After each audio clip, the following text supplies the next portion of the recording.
What's going on, you guys? It's your boy Tattooed Angler here, and I'm going to do something just a little bit different. I've been getting a lot of messages asking me, what do you use? When do you use it? How do you use it? Why do you use it?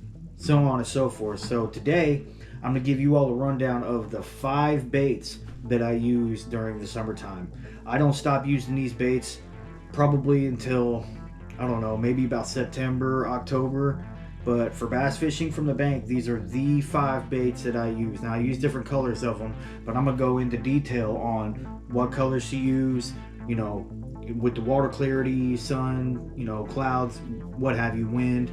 And I'm gonna go ahead and do an in-depth of each one of these lures that I use to be successful on the water. And if you like what you see, please consider liking, sharing, subscribing, and also commenting. We're on the road to 500 subscribers. I'm not too far away. That's going to be another goal of mine, is just to get to that 500, and I really appreciate if you consider subscribing, and thank you to all the new subscribers as well. So without further ado, we're going to go ahead and do my breakdown of the 5 lures that I use in the summertime.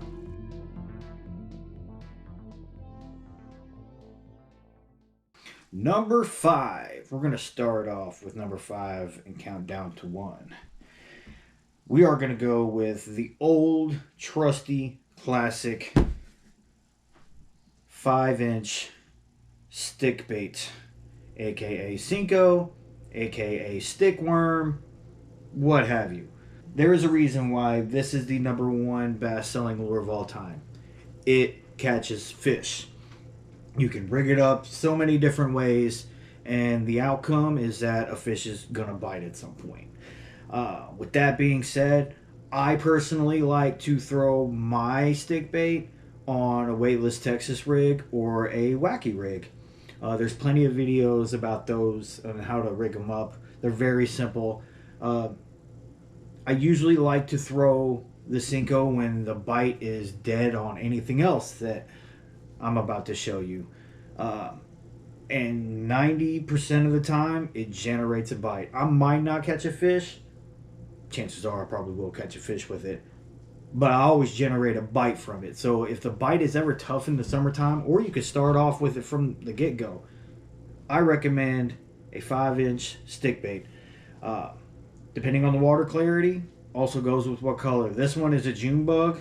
I feel this is the most effective for me. I have green pumpkin, red, brown, or the motor oil with the chartreuse tail. I have those.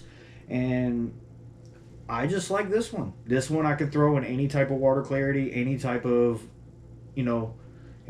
light, and it seems to get the job done. I have caught fish from 1 pound, or let's say half a pound, up to 6 pounds with this thing. This is a deadly, deadly, deadly bait in the summertime.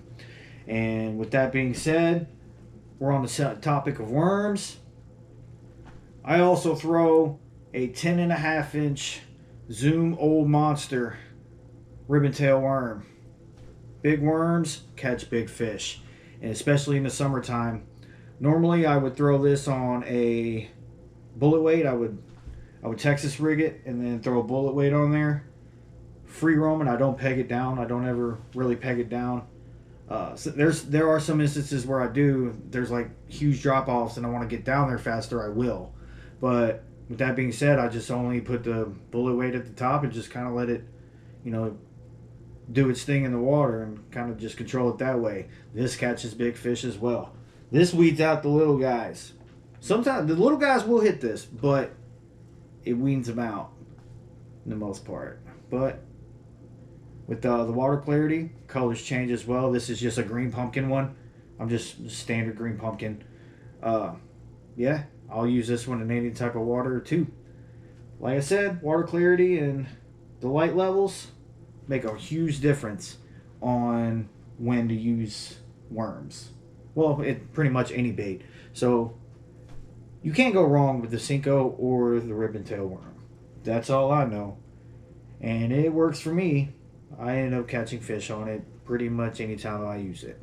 Alright, now that we got the worm situation out of the way, let's go on ahead to number 4. 1, 2, 3, 4. Number 4 is it'll be always be my favorite, but it is a swim jig. This one just ends up having this is a 6 cents Divine swim jig with a Divine swim bait on the end of it. It is 3.8 inches. I like to go just a little smaller when I run a swim jig in the summertime, but this is deadly near some grass lines. Not just this color, this is just a shad color, but also for darker water, have black and blue with a little bit of green pumpkin. Same thing, 6 cents Divine swim jig with a Divine swim bait on the end of it. Weed guard on both of them. And the first thing, if I tie on a swim bait at all whatsoever, I don't even use those two colors first. I use this color, bluegill.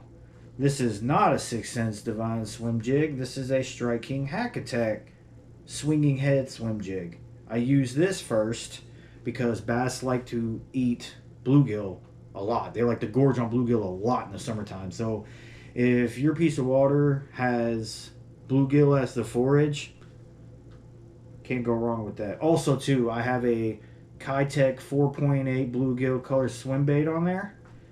Kind of a little crooked, but yep. When it goes to the bluegill, and that's the first thing that I throw in the morning, at least swim bait wise, I go big. Then I'll downsize if I need to. Alright, so we got 2 knocked out. We got 3 more to go. So let's go ahead and go on to number 3. 1, 2, 3. And that is just a jig. Any type of jig, really. This one, once again, happens to be a 6 cents Divine finesse jig. And I got a prawn color, or the prawn. Is the trailer 6 cent prawn. I don't know if you can see it. I just happen to have this color thrown on. This actually caught me like 4 or 5 fish yesterday. So in the summertime, if I'm bottom bouncing, definitely a jig. I'll go jig first before I even like weight down a worm. I'll go jig first because big bass love jigs. And with the water clarity will depend on what I throw. This is just a standard green pumpkin. You can throw green pumpkin in pretty much any water clarity. Just to make it easy, especially for you beginners. Start off with green pumpkin. So I like to switch up the trailers on these as well. I don't just use 6 cents things. I use Strike King as well and other brands, but I just like the look of the 6 cents, and they're very effective. I've caught so many fish on my 6 cents baits, it's unreal. Yeah, but just with the water clarity, a jig never fails either. Just bottom bounce it, drag it across, and also, like I said, with the swim bait, drag it across the grass line at the bottom because chances are bass are at an ambush point closer to the bottom as well. With that being said, yeah, jig, always a good way to go. I mean, I catch some hammers with the jigs. Alright, so we got 3 down, 2 more to go. My 2 favorite ways to do it. So let's go ahead and get to number 2. Drum roll, please. Frog. Top water bonanza. This one actually has grass attached to it. This is a scum frog. I like the scum frogs a lot because they have a really soft body. And, the harder the body, the harder the penetration down on, to get the hooks exposed, to be able to do a hook set. This is a really soft body. I've caught so many fish with just this one right here. I've caught so many fish with it, and it works just as good as it did when it came out of the package. With that being said, I don't have to bend out the hooks. There's a lot of people that like to bend the hooks on their frogs out, to get a better hookup ratio. You don't have to with these. This is just too soft. This body is, it's almost mush, but it's durable. I've caught good amount of fish on this thing. Yeah, I usually like to throw this frog, obviously, in the grassy areas and lily pads and whatnot. And I also have another frog that I throw, depending on the water clarity. And it's a different frog, but it's got a soft body as well. And it is the Booyah Pad Crasher. You see that it's black and blue. I kind of trimmed up the skirt a little bit.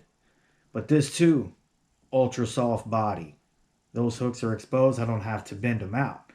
There are other frogs that I use that have harder bodies that I have to bend the hooks out with, but if I'm just, if I'm gonna go out on the water with just two frogs, it's gonna be them two. And with that being said, like I said, the hookup ratio is a lot easier because of that soft body, and it is also really good for big bass. Once again, I try to go for big bass. I don't know about you guys, but yeah, during the summertime, if I'm on foot, I'm on the search. So, with that being said, I'll toss one of them frogs out early in the morning, get my top water fix, and I usually do pretty good with it just because of the hookup ratio. All right, so we've knocked out 4 of these bad boys. Let's go ahead and get to the number 1 bait that I use in the summertime bank fishing for largemouth bass, and that is the walking bait. Top water bait that you walk. This is a headin. I don't know how you say it. Headin. I didn't headin or heedin, but it's I'll call it the heedin spook. The heedin spook right here. This thing is one bad mamma jamma. This one actually is the one knock spook. It's got a knock in it.